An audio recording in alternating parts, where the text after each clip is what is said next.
Welcome to Let Me Fix This. Enjoy the video. You start by entering edit mode immediately. Long press any empty area on your Nothing phone. Once done, make sure you've backed up your current layout with a screenshot or the built-in backup so you can revert if needed. Next, gather the widgets you'll change, note their sizes, like 1x1, 2x2, or 4x2, and confirm the apps providing them are installed and updated. This avoids surprises while you rearrange and replace widgets. You now pick a widget from the widget picker and drag it onto the home screen. Drop it where you want it to appear. After placing, resize by dragging the edges. Make sure grid snapping aligns with other icons, because precise alignment prevents overlap. Once you have room constraints, stack widgets if supported, or create a folder to group widgets and apps.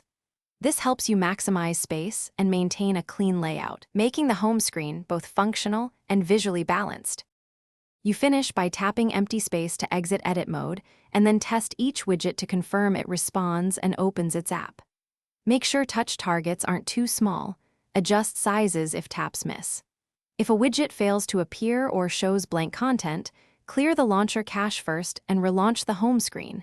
If that doesn't help, reinstall or update the Widgets app. One key troubleshooting tip: restart the phone after cache clears. Thanks for watching. If you found this helpful, don't forget to like and subscribe.